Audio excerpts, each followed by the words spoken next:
Stevland Hardaway Judkins was born on May 13, 1950. His mother remarried, so his name became Stevland Morris. But it was Berry Gordy of Motown Records who gave the preteen singer the name Little Stevie Wonder. Stevie was born prematurely, and while still in an incubator, lost his sight. Fearing for his safety, his mother kept him indoors. The radio and music became his companion. By age 9, he had become proficient at the piano, among other instruments.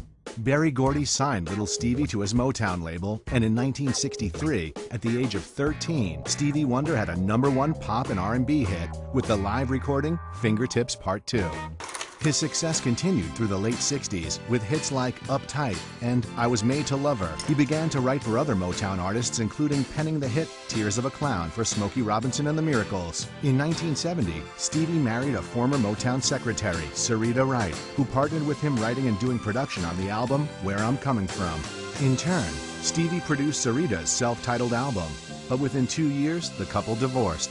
Stevie left Motown in the early 70s once his contract expired because he wanted more control over his music. In 1972, having recorded 2 albums on his own, he returned to the label with full creative control and the rights to his own songs, the first time Motown had ever done either. I mean, in some ways, the legacy was that he stood up for that creativity and fought against his label, Motown Records, that had created him and created the sound of young America, the sound of black pop music. Moving into the 1970s, Stevie said, I need to do what I need to do. Motown has been great getting me this far. There are other things I need to accomplish. What came next were albums that redefined what music could be and what many consider to be Stevie Wonder's classic period. Albums such as Music of My Mind, Talking Book, Inner Visions, and Songs in the Key of Life. When he made Music of My Mind, that's what he was doing. He was able to capture something that he heard in his head that nobody else was going to be able to capture in quite the same way. But, you know, I think that the release of the Songs in the Key of Life record is a really pivotal moment in music. In 1973, while on tour, Stevie was in a car accident that left him in a coma for several days. Within a year, however, he was back on tour and enjoying the success of the hit album Inner Visions, which featured the chart topper Living for the City. Stevie's success built through the rest of the 70s and the decades that followed, with many commercial and popular recordings. Throughout his music and his personal life, Stevie Wonder has been an activist for civil rights, but he was able to make an indelible mark by taking on the cause of making Martin Luther King's birthday a national holiday in the United States. Ronald Reagan signed it into law in 1983.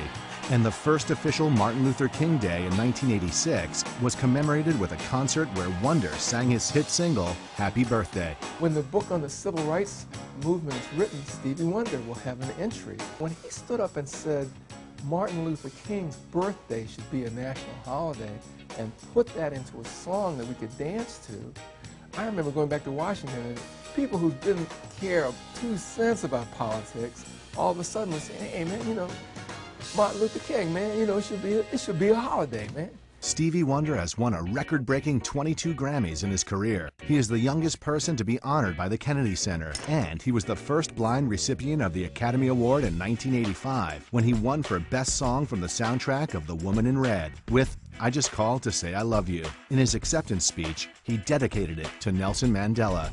Stevie has 7 children, including Aisha, who was the inspiration for Isn't She Lovely? In 2001, he was married to Kai Milla Morris. Their second son, Mandla, was born on Stevie's 55th birthday. On August 28, 2008, at the Democratic National Convention in Denver, Colorado, 45 years after Martin Luther King gave his I Have a Dream speech, and on the day that Barack Obama accepted the nomination for President of the United States, Stevie Wonder performed, among other songs, Signed, Sealed, Delivered, I'm Yours.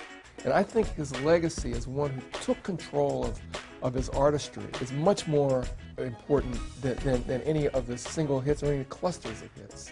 The fact that he had the courage to do it and then to follow through with music that was much more rich in its meaning and still could make you dance but make you think things over too.